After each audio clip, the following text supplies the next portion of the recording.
Hello दोस्तों, आप सभी का स्वागत है समसामयिक घटना चक्र के इस ऑनलाइन प्लेटफॉर्म पर। मैं मोहित आप सभी का हार्दिक स्वागत करता हूं। आज अपने इस वीडियो में आज हम चर्चा करेंगे 13 मार्च 2026 के महत्वपूर्ण करंट अफेयर, जो विभिन्न पत्र पत्रिकाओं से लिए गए आपके परीक्षा के दृष्टिकोण से important to the point current affair पर आज हम अपने इस क्लास में चर्चा करेंगे। देखा जाए तो ये क्लास आपके UP PCS, BPSC, high court, RO, लेखपाल, यूपीएसआई और यूपीपी तथा अन्य एक दिवसीय परीक्षाओं के लिए महत्वपूर्ण है। To the point current affair, daily newspaper based जो इंपॉर्टेंट करंट अफेयर होते हैं उन पे अपने इस क्लास में हम लोग डेली चर्चा करते हैं। शाम को 7:30 ये वीडियो क्लास आपके समक्ष उपलब्ध होती है। साथ ही साथ इस वीडियो क्लास में देखा जाए तो मासिक पैकेज के रूप में इस वीडियो क्लास को डिजाइन करके रखा गया है। इस मासिक पैकेज में आपको बहुत सारी सुविधाएं मिल जाती हैं। क्या क्या सुविधाएं मिलती हैं आइए मैं एक बार बता देता हूं। तो यहाँ पर देखा जाए तो डेली आपको शाम को 7:30 बजे वीडियो क्लास मिलती है। इसके साथ क्लास पीडीएफ भी आपको दी जाती है और क्लास पीपीटी पीडीएफ के साथ साथ में आपको डेली 10 एमसीक्यू का ऑनलाइन टेस्ट भी दिया जाता है। ठीक है, 10 एमसीक्यू का ऑनलाइन टेस्ट होता है। साथ ही साथ प्रतिदिन प्रिंटेबल पीडीएफ भी आपको प्रोवाइड किया जाता है और हिंदी इंग्लिश दोनों भाषाओं में पीडीएफ होते हैं, बाइलिंगुअल कंटेंट होता है। महीने के एंड में देखा जाए तो 100 एमसीक्यू का ऑनलाइन टेस्ट आपसे लिया जाता है और यूपी स्पेशल के महत्वपूर्ण जो करंट अफेयर है उनका मासिक मासिक कंपाइलेशन भी आपको प्रोवाइड किया जाता है। और साथ ही साथ महीने के एंड में देखा जाए तो 100 बेस्ट एमसीक्यू आपसे टेस्ट के रूप में लिया जाता है। और ये सारी सुविधाएं जो है आपको उपलब्ध कराई जा रही हैं महज 25 रुपीज, सिर्फ 25 रुपए में आप इस सारी सुविधाओं को अवेल कर सकते हैं। और आप हमारे ऐप पर जाइए, अन्यथा इस वीडियो के पिन कमेंट को चेक करिएगा, आपको सारी सुविधाएं वहां से मिल जाएंगी। सारी सुविधाओं को आप अवेल कर सकते हैं। अगर आपने घटना चक्र की जैसे आप किताबें खरीदते हैं तो किताबों के ऊपर एक क्यूआर कोड लगा होता है। ठीक है, कैशबैक का क्यूआर कोड लगा होता है, उसको स्कैन करिएगा, आपके वॉलेट में कॉइन ऐड हो जाएगा और उस कोड को यहाँ पर अप्लाई कर दीजिए, कॉइन को अप्लाई कर दीजिएगा तो ये मूल्य घटकर कितना हो जाएगा, ये 18.75 रुपये ये मूल्य हो जाएगा। और 2 कप चाय के मूल्य में देखा जाए तो आप पूरे महीने करंट अफेयर की तैयारी हमारे साथ आसानी से कर सकते हैं, कि जिसमें आपको जो न्यूज़पेपर पढ़ने का बर्डन होता है वो पूरी तरीके से समाप्त हो जाता है। क्योंकि न्यूज़पेपर में जितने भी महत्वपूर्ण बिंदु ऐसे हैं जो आपकी परीक्षा के दृष्टिकोण से इंपॉर्टेंट है, प्रीलिम्स के लिए इंपॉर्टेंट है, साथ ही साथ जो मुख्य परीक्षा के लिए इंपॉर्टेंट डाटा है वो सब कुछ आपको यहाँ पर प्रोवाइड कर दिया जाता है। चलिए स्टार्ट करते हैं करंट अफेयर। सबसे पहले देखते हैं पहली खबर क्या है। गुजरात में लेक एंड एयर वॉच पहल शुरू की गई है। ठीक है, गुजरात सरकार के द्वारा लेक एंड एयर वॉच पहल की स्टार्टिंग की गई है। परीक्षा में डायरेक्टली पूछ सकता है कि हाल ही में किस राज्य सरकार के द्वारा लेक एंड एयर वॉच पहल की स्टार्टिंग की गई है। ठीक है, तो गुजरात सरकार ने गुजरात अर्बन डेवलपमेंट मिशन के तहत लेक एंड एयर वॉच पहल शुरू किया है। इसका उद्देश्य राज्य के शहरों में झीलों की स्वास्थ्य एवं वायु गुणवत्ता जो एयर क्वालिटी है उसके रियल टाइम मॉनिटरिंग करना। ठीक है, जो गुजरात है, गुजरात के विभिन्न शहरों में जो झीलें हैं उनके झीलों का स्वास्थ्य तथा वायु गुणवत्ता जो वहां पर है उसका रियल टाइम मॉनिटरिंग करना है। देखा जाए तो इस पहल में सैटेलाइट तकनीक से झील क्षेत्र में बदलाव, कचरा व शैवाल की वृद्धि की निगरानी की जाएगी। यहाँ पर देखा जाए राज्य के 17 नगर निगमों और 152 नगर पालिका क्षेत्रों में एयर क्वालिटी मॉनिटरिंग स्टेशन स्थापित किए जाएंगे। जो AQI है सुरक्षित सीमा से अधिक होने पर स्वचालित अलर्ट तथा केंद्रीकृत डिजिटल डैशबोर्ड के माध्यम से निगरानी भी की जाएगी। यानी कि ये देखा जाए तो लेक एंड एयर वॉच पहल जो है ये गुजरात राज्य सरकार से संबंधित है और जो गुजरात के वायु गुणवत्ता, गुजरात राज्य में झीलों की स्वास्थ्य तथा वहां की जो शहरों की वायु गुणवत्ता है उस पर रियल टाइम मॉनिटरिंग करने के लिए देखा जाए तो ये एक आदर्श स्थिति यहां पर बनाई जा रही है। एक आदर्श पहल के रूप में अन्य राज्य भी इसको अपना सकते हैं। चलिए आगे देखते हैं, हमारी अगली खबर क्या है। डेलाइट ने कनेक्ट सेफ साइबर सुरक्षा सुविधा लॉन्च की है। अब यहां पर देखा जाए ये डेलाइट जो है इसके द्वारा एक साइबर सुरक्षा सुविधा लॉन्च की गई है जिसका नाम क्या है, इसका नाम है कनेक्ट सेफ। परीक्षा में आपसे सवाल कैसे पूछेगा, प्रीलिम्स में आपसे सवाल कैसे पूछ सकता है, अगर यूपीपीसीएस प्रीलिम्स की आप तैयारी कर रहे हैं वहां पे सवाल क्या पूछेगा, कनेक्ट सेफ साइबर सुरक्षा सुविधा निम्नलिखित में से किसके द्वारा लॉन्च की गई है। ठीक है, तो आपको वहां पर टिक करना होगा, डेलॉइट के द्वारा लॉन्च की गई है। ठीक है, देखा जाए तो डेलॉइट ने भारत की पहली ऑपरेशनल टेक्नोलॉजी आधारित साइबर सुरक्षा सुविधा कनेक्ट सेफ लॉन्च किया है। यह सुविधा बेंगलुरु कर्नाटक में स्थित लगभग 4500 वर्ग फुट के उन्नत वातावरण में विकसित की गई है। देखा जाए तो इसका उद्देश्य कारखानों, बिजली संयंत्रों, स्वास्थ्य सेवाओं और ऑटोमोबाइल जैसे भौतिक बुनियादी ढांचों को साइबर खतरों से सुरक्षित रखना है। इसमें साइबर हमलों के परिदृश्यों के अनुकरण, औद्योगिक उपकरणों का परीक्षण और प्लेटफॉर्म के जोखिम मूल्यांकन भी किया जाएगा। साथ ही साथ यहाँ पर देखा जाए तो ये सुविधा शोधकर्ताओं, शैक्षणिक संस्थानों, छात्रों, सरकारी एजेंसियों के लिए भी उपलब्ध होगी। मतलब यहाँ पर जो शोधकर्ता है, रिसर्चर है, साथ ही साथ जो शैक्षणिक संस्थान है, यूनिवर्सिटीज वगैरह है, छात्र छात्राएं हैं तथा जो सरकारी एजेंसियां हैं वो भी इसका लाभ उठा सकती हैं। ठीक है, इन सुविधाओं का लाभ उठा सकती हैं। और जो साइबर सुरक्षा तंत्र है, देखा जाए तो जो एआई का जमाना चल रहा है, एआई में सारी चीजें ऑनलाइन है और ऑनलाइन होने के कारण देखा जाए तो साइबर खतरा भी भारत के समक्ष है और न सिर्फ भारत के समक्ष, पूरे विश्व के समक्ष है। ठीक है, तो ऐसे में देखा जाए जो साइबर सुरक्षा सुविधाएं होती हैं वो एक महत्वपूर्ण तथ्य साबित होती हैं, महत्वपूर्ण साधन साबित होती हैं साइबर सिक्योरिटी के क्षेत्र में। इस दृष्टिकोण से ये डेलाइट का जो कनेक्ट सेव सुरक्षा सुविधा है ये बहुत आपके एग्जाम के लिए महत्वपूर्ण हो जाता है। इसको आप देखा जाए तो जो साइबर सिक्योरिटी वाला टॉपिक है, ठीक है, जीएस मेंस पेपर में, वहां पर भी आप इसको मेंशन कर सकते हैं। चलिए आगे देखते हैं, अगली खबर क्या है। यहां पर देखा जाए नाटो का द्विवार्षिक सैन्य अभ्यास है। ठीक है, नाटोज Arctic military exercise cold response 2026। ठीक है, नाटो का आर्कटिक सैन्य अभ्यास कोल्ड रिस्पॉन्स 2026 देखा जाए तो 9 से 19 मार्च 2026 के बीच नाटो का द्विवार्षिक आर्कटिक सैन्य अभ्यास कोल्ड रिस्पॉन्स 2026 आयोजित किया जा रहा है। यह अभ्यास का उद्देश्य कठोर आर्कटिक परिस्थितियों में सामूहिक सुरक्षा एवं नागरिक सैन्य समन्वय को मजबूत करना है। ठीक है, आपको याद रखना है कि हाल ही में जो कोल्ड रिस्पॉन्स 2026 युद्धाभ्यास है, ठीक है, कोल्ड रिस्पॉन्स अभ्यास 2026, ये इसका संबंध किससे है? ठीक है, ये याद रखिएगा, जो नाटो सदस्य है, नॉर्थ अटलांटिक ट्रीटी ऑर्गेनाइजेशन के जो मेंबर सदस्य हैं उनके बीच होने वाला ये द्विवार्षिक अभ्यास है। ठीक है, द्विवार्षिक आर्कटिक सैन्य अभ्यास है। यहां पर इसका उद्देश्य ही यही है कि जो कठोर आर्कटिक परिस्थितियां हैं उनमें सामूहिक सुरक्षा और नागरिक सैन्य समन्वय किस प्रकार से मजबूती प्रदान की जाए। देखा जाए तो इसमें 14 देशों के लगभग 25,000 सैनिक पार्टिसिपेट कर रहे हैं, जिसमें करीब 4,000 अमेरिकी सैनिक भी शामिल हैं। यहां पर देखा जाए तो यह अभ्यास आर्कटिक सेंट्री मिशन का हिस्सा है, जिसका लक्ष्य ध्रुवीय क्षेत्रों में नाटो की रणनीतिक उपस्थिति को सुदृढ़ करना है। यह आयोजन ग्रीनलैंड की बढ़ती रणनीतिक महत्ता के बीच हो रहा है, जिस पर डेनमार्क की संप्रभुता बनी हुई है। ठीक है, चलिए आगे देखते हैं, अगली खबर क्या है। भारत टेक्स 2026 का शुभारंभ। ठीक है, भारत टेक्स 2026 का शुभारंभ। यहां पर देखा जाए तो 11 मार्च 2026 को केंद्रीय वस्त्र मंत्री जो है गिरिराज सिंह, इन्होंने भारत के प्रमुख वैश्विक टेक्सटाइल आयोजन जो भारत टेक्स 2026 है इसका शुभारंभ किया। और यह आयोजन कब किया जाएगा, जो भारत टेक्स है इसका आयोजन कब किया जाएगा, तो यह कार्यक्रम 14 से लेकर 17 जुलाई 2026 को 14 से 17 जुलाई 2026 को भारत मंडपम नई दिल्ली में आयोजित किया जाएगा। याद रखिएगा, एग्जाम में जो महत्वपूर्ण आयोजन होते हैं, कॉन्फ्रेंस होते हैं, उनसे संबंधित सवाल अक्सर आपकी परीक्षा में पूछा जाता है। तो इस दृष्टिकोण से देखा जाए तो भारत टेक्स आपके एग्जाम के लिए इंपॉर्टेंट भी हो जाता है। ये आपके देखा जाए तो पीवाईक्यू में पूछा भी जा चुका है। आप जो समसामयिक घटना चक्र का पीवाईक्यू आता है, करंट अफेयर का भी पीवाईक्यू आता है। ठीक है, जैसे आप इतिहास, भूगोल, इन सब के पीवाईक्यू पढ़ते हैं तो एक पीवाईक्यू आता है जो करंट अफेयर का होता है, समसामयिक बिंदुओं पे जो आधारित करंट अफेयर मतलब समसामयिक बिंदु जो होते हैं उन पर आधारित एक पूर्वावलोकन आती है। ठीक है, उस पूर्वावलोकन में आपको एक चीज जानने को मिलता है कि करंट अफेयर के सवाल पूछे कैसे गए हैं। जैसे जब आप किसी संस्थान से जुड़ते हैं, मैं संस्थान की बात कर रहा हूँ, किसी संस्थान से जब आप जुड़ते हैं और वहां पर टीचर इतिहास, भूगोल सारी चीज तो आपको पढ़ाता है, होता क्या है कि आप जब करंट अफेयर का जो टॉपिक आता है उसको स्किप कर देते कि अरे ये करंट अफेयर है। स्टैटिक जीके आप देखिए, स्टैटिक जीके में क्या क्या चीजें हैं, करंट अफेयर का जो टॉपिक किस प्रकार के सवाल पूछे गए, कहां पर कोर एरिया फोकस किया गया, किस कारण से पूछा गया, तो ये सारी चीजें वहां पर स्किप कर दी जाती हैं।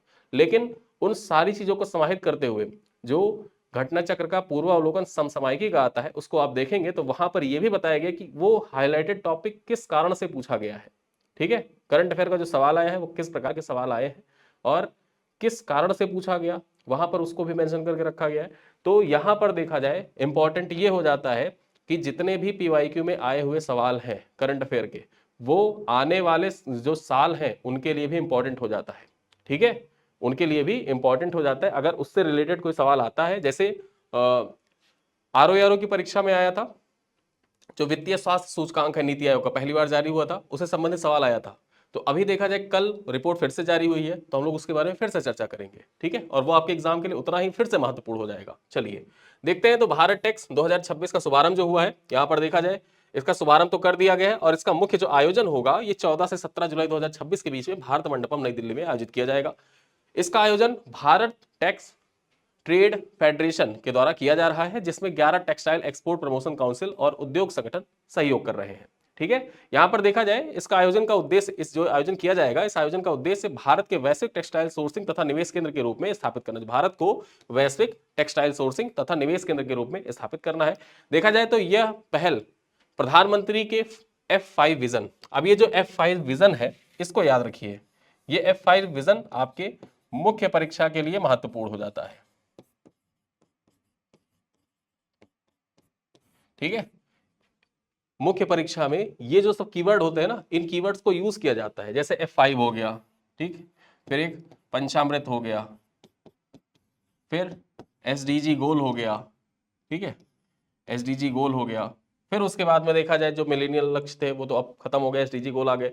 ऐसे ही पॉइंट्स जो होते हैं, कीवर्ड्स होते हैं, इनको आप यूज करते हैं अपने निष्कर्ष में, ठीक। जब निष्कर्ष लिखा जाता है, मेन बॉडी में नहीं, निष्कर्ष में इन सारी चीजों को लिखा जाता है ताकि जो हमारा प्रश्न का अंत है वो भी बेहतर हो सके। उस दृष्टिकोण से जो F5 विजन है ये इंपॉर्टेंट हो जाता है। F5 का तात्पर्य क्या है? फर्म टू फाइबर, फिर उसके बाद देखा जाए fibre to factory, factory to fashion और फैशन टू फॉरेन तथा मेक इन इंडिया के अनुरूप कार्य करेगा। ये जो F5 विजन है, ये F5 विजन यहाँ पर आप देखिए, फर्म टू फाइबर, ठीक, fibre to factory, factory to fashion, fashion to foreign, ये है F5 विजन। ये F5 विजन आप नोट करके रखिएगा, आपके एग्जाम के लिए महत्वपूर्ण है। चलिए आगे देखते हैं। फिजिकल हेल्थ इंडेक्स FHI 2026 की दूसरी वार्षिक रिपोर्ट जारी की गई है, यानी कि पिछले साल देखा जाए तो इसकी पहली रिपोर्ट जारी हुई थी, नीति आयोग के द्वारा जारी किया जाता है, और यहां पर इस बार इसका दूसरा रिपोर्ट जारी हुआ है। आइए देखते हैं पॉइंट्स क्या है। नीति आयोग के उपाध्यक्ष सुमन बेरी और CEO अतिरिक्त प्रभार जो निधि छिब्बर है, इनके द्वारा नीति आयोग ने फिजिकल हेल्थ इंडेक्स FHI 2026 के दूसरा वार्षिक रिपोर्ट जारी किया है। यह सूचकांक जो फाइनेंशियल ईयर 2024 है, यानी कि 2023-24 का जो फाइनेंशियल ईयर है उसके लिए राज्यों की राजकोषीय स्थिति और वित्तीय सुदृढ़ता के आकलन करता है तथा जो कैग की रिपोर्ट है, कैग के आंकड़े हैं, उस पर आधारित है। ये पॉइंट आपको याद रखना है कि जो फिजिकल हेल्थ इंडेक्स 2026 जारी किया गया है, ठीक है, ये आंकड़े कहां से लेता है? तो ये जो फाइनेंशियल ईयर 2024 है, फाइनेंशियल ईयर 24, उसके आंकड़े यहां पर समाहित करता है, उस आंकड़ों को आधार बनाता है, और कैग की जो रिपोर्ट है उसके आंकड़ों को भी यहां पर आधार बनाकर इस रिपोर्ट को तैयार किया गया है, ठीक है, वित्तीय स्वास्थ्य सूचकांक की रिपोर्ट को तैयार किया गया है।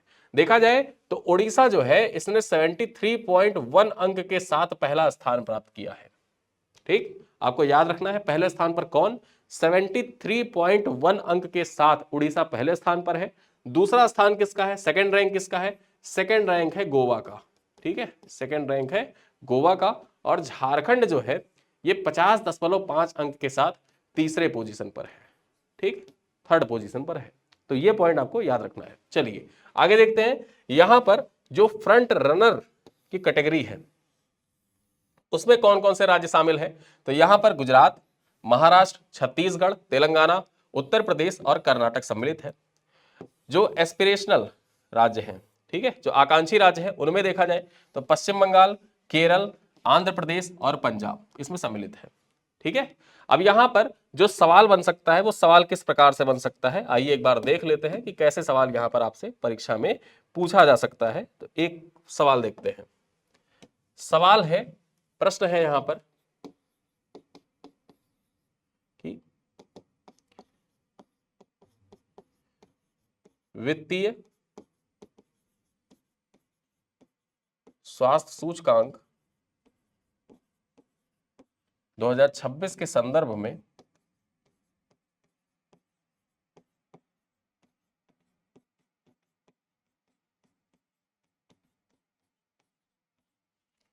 निम्नलिखित कथनों पर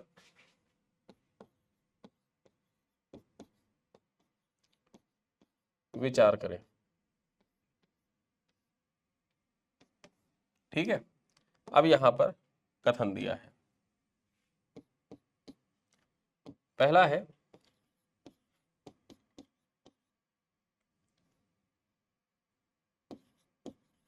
यह सूचकांक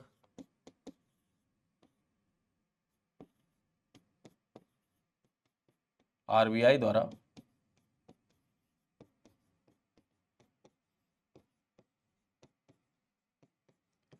जारी किया जाता है। दूसरा कथन है, इस सूचकांक में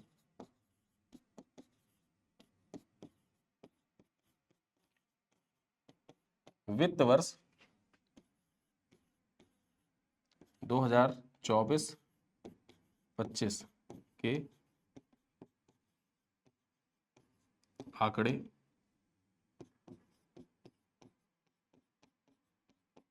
लिए गए हैं।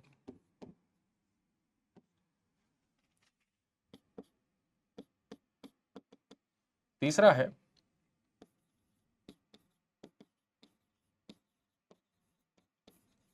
इस सूचकांक में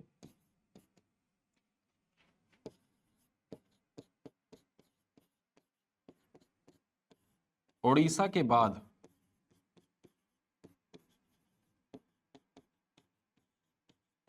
झारखंड का दूसरा स्थान है। और चौथा कथन है,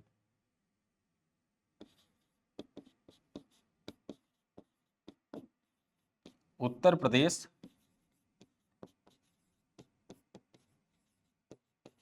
आकांक्षी राज्यों में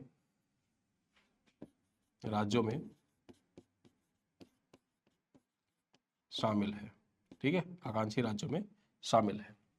अब यहां पर आपको बताना है, ये तो है सवाल, थोड़ा लंबा है लेकिन आप इसका आंसर करिएगा, इसका उत्तर जरूर करिएगा कमेंट बॉक्स में। ये मैं बताऊंगा नहीं, आंसर आपके लिए है। ठीक है, ठीक। अब आपको बताना है, उपयुक्त में से कौन सा कथन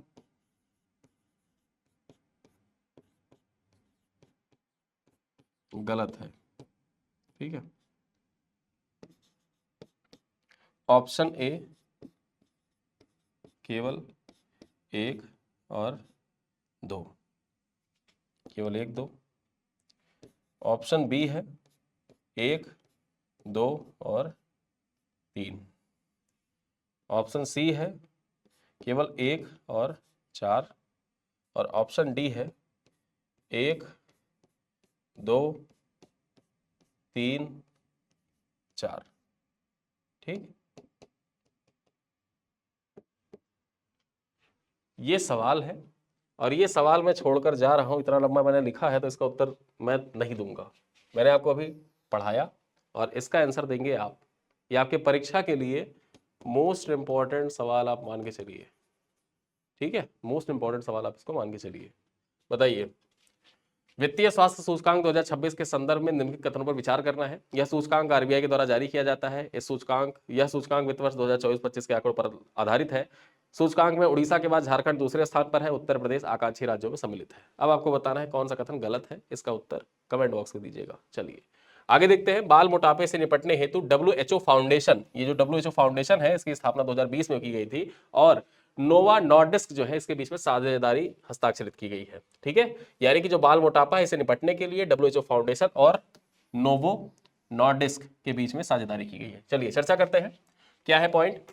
WHO फाउंडेशन और डेनमार्क की फार्मास्यूटिकल कंपनी जो नोवो नॉर्डिस्क है, इसने भारत में बढ़ते बाल मोटापा, जो बच्चों को देखेंगे भारत में कुरकुरे खा खा के, मैगी खा खा के मोटे हो गए हैं।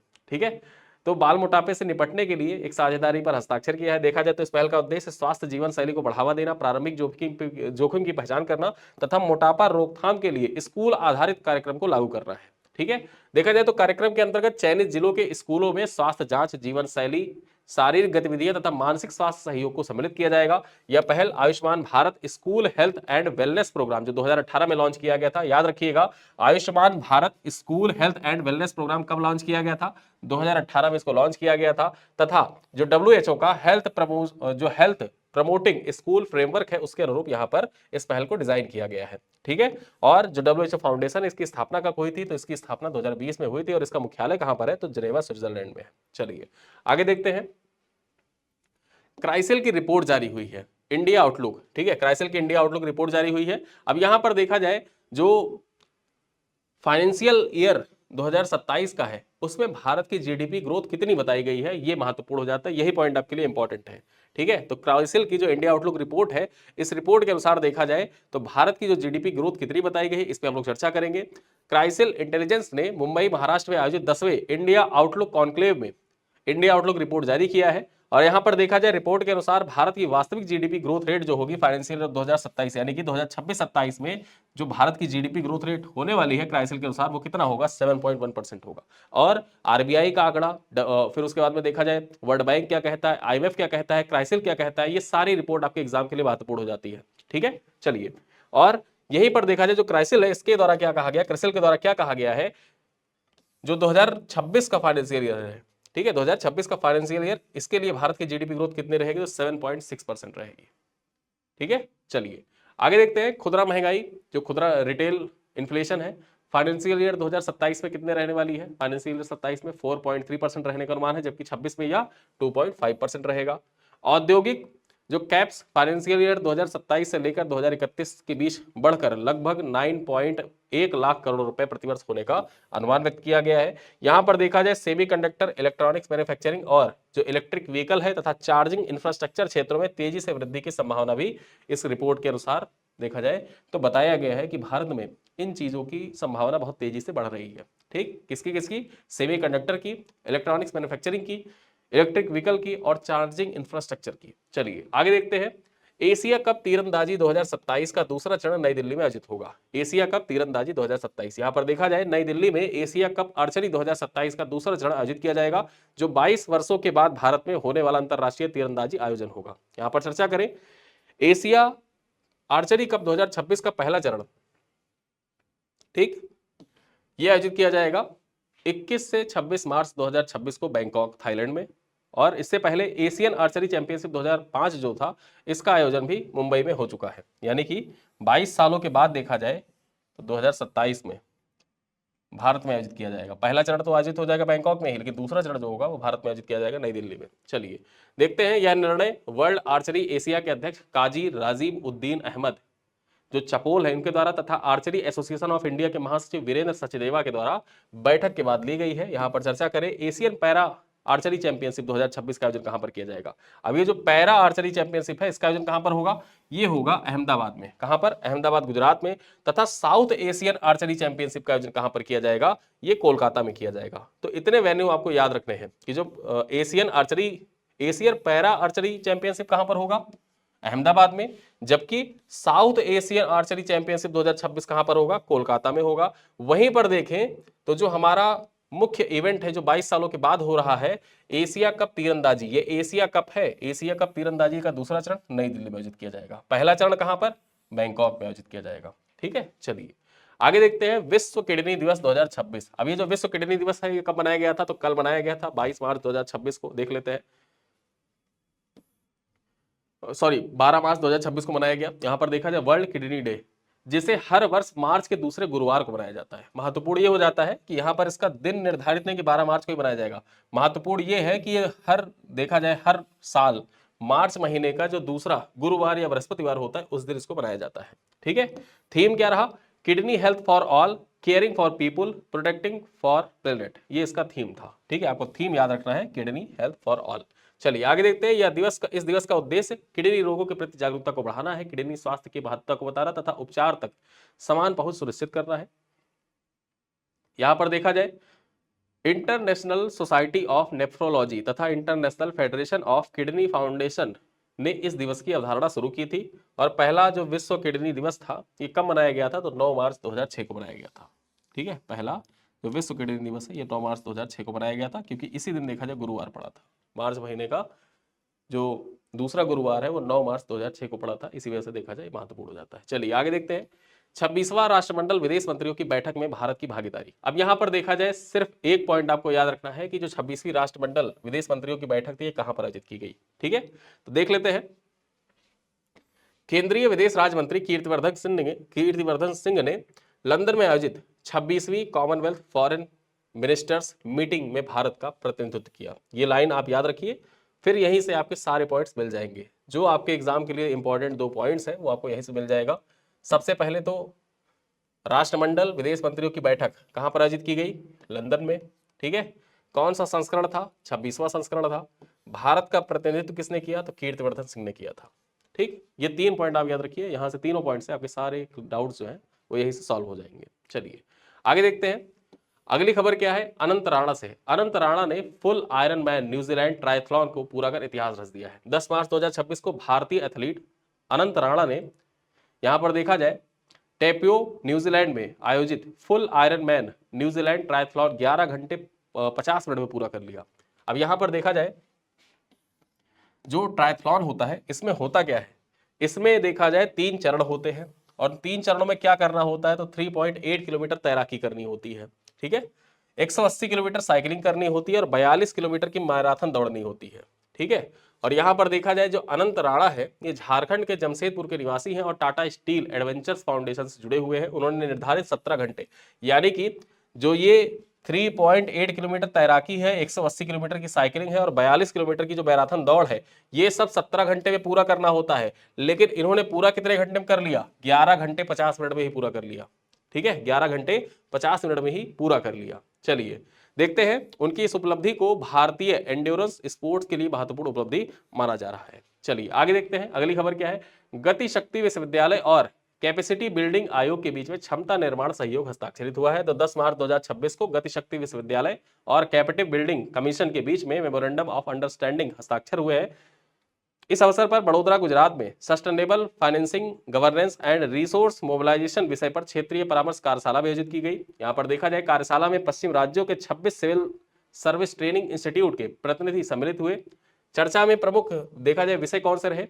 सस्टेनेबल फाइनेंसिंग, रेवेन्यू जनरेशन और गवर्नेंस तथा रिसोर्स मोबिलाइजेशन सम्मिलित रहे।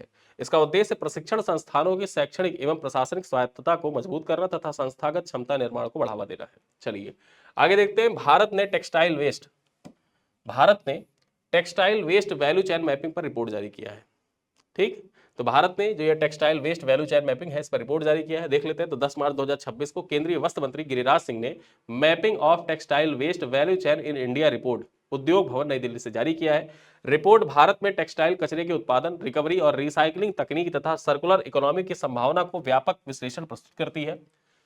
भारत में प्रतिवर्ष लगभग 70.73 लाख टन टेक्सटाइल कचरा उत्पन्न होता है। इनमें से 42% जो होता है प्री कंज्यूम यानी कि निर्माण से जुड़ा कचरा होता है तथा 58% जो कचरा होता है वो पोस्ट कंज्यूमर कचरा होता है। ठीक है। भारत में टेक्सटाइल रिसाइकल बाजार देखा जाए 2030 तक लगभग 3.5 बिलियन डॉलर तक पहुंचने की संभावना भी है और लगभग 1 लाख हरित रोजगार सृजित करने की क्षमता भी रखता है। ठीक, तो ये सारे पॉइंट्स यहाँ पर इस रिपोर्ट में बताए गए। रिपोर्ट का नाम याद रखिएगा, mapping of textile waste value chain in India. Report किसके द्वारा जारी की गई है? तो ये गिरिराज सिंह के द्वारा जारी की गई है। उद्योग भवन नई दिल्ली से इसको जारी किया गया है। चलिए आगे देखते हैं। कुछ सवाल हैं, इन सवालों का उत्तर आपको कमेंट बॉक्स में देना है। जो आज के हमारे करंट अफेयर थे उन करंट अफेयर पर आधारित कुछ सवाल, इनका सवाल उत्तर कमेंट बॉक्स में दीजिएगा। देखिए पहला सवाल क्या है? हाल ही में गुजरात सरकार के द्वारा शुरू की गई लेक एंड एयर वॉच पहल का मुख्य उद्देश्य क्या है? मछलियों के उत्पादन में वृद्धि करना, झीलों के स्वास्थ्य एवं वायु गुणवत्ता की रियल टाइम मॉनिटरिंग करना, राज्यों के सभी गांवों में जल संचयन को बढ़ावा देना, पर्यटन को बढ़ावा देने के लिए नई झीलों का निर्माण करना। ये यहां पर देखा जाए पहला सवाल है। इसका सही उत्तर क्या होगा कमेंट बॉक्स में दीजिएगा। दूसरा यहां पर देखा जाए प्रश्न क्या है? डेलॉयट द्वारा भारत की पहली ऑपरेशनल टेक्नोलॉजी आधारित साइबर सुरक्षा सुविधा कहां लॉन्च की गई है? नई दिल्ली में, हैदराबाद में, बेंगलुरु में या मुंबई में? ठीक है, तो कहां पे लॉन्च की गई है आप कमेंट में बताइएगा। अगला सवाल है, क्वेश्चन नंबर 3 है कि फिजिकल हेल्थ इंडेक्स रिपोर्ट, ये जो FHI 2026 की रिपोर्ट है, इसके अनुसार राजकोषीय स्थिति और वित्तीय सुदृढ़ता के मामले में किस राज्य ने पहला स्थान प्राप्त किया है? गुजरात ने, महाराष्ट्र ने, गोवा ने या ओडिशा ने? और चौथा सवाल क्या कह रहा है? प्रधानमंत्री के 5S विजन के संदर्भ में निम्नलिखित में से कौन सा विकल्प सही क्रम को दर्शाता है? अब ये महत्वपूर्ण हो जाता है आपके एग्जाम के लिए। देखा जाए तो ये मोस्ट इंपॉर्टेंट सवाल है, इसको ध्यान से देखिए। इसका स्क्रीनशॉट आप चाहें तो स्क्रीनशॉट ले सकते हैं। इसको ध्यान से देखिए और आंसर इसका कमेंट बॉक्स में करिएगा। ठीक है, चलिए अंतिम सवाल देखते हैं। Question number 5, India outlook report जो जारी की है काइसिल के द्वारा, इस रिपोर्ट के अनुसार वित्त वर्ष 2026-27 में भारत की वास्तविक जीडीपी ग्रोथ रेट कितने रहने का अनुमान व्यक्त किया गया है? 7.6%, 6.5%, 7.1% या 4.3%। ठीक, तो ये है कुछ सवाल जिनका उत्तर आपको कमेंट बॉक्स में देना है। और आज का वीडियो होता है यहीं पर समाप्त। आज के वीडियो में देखा जाए तो जितने भी 13 मार्च के महत्वपूर्ण करंट अफेयर हैं उन सबको यहाँ पर समाहित कर एक साथ कंपाइल करके आपके समझ प्रस्तुत करने का प्रयास किया गया है। इन्हीं सब बातों के साथ इस वीडियो को करते हैं समाप्त। मिलते हैं अगली क्लास में, तब तक के लिए धन्यवाद।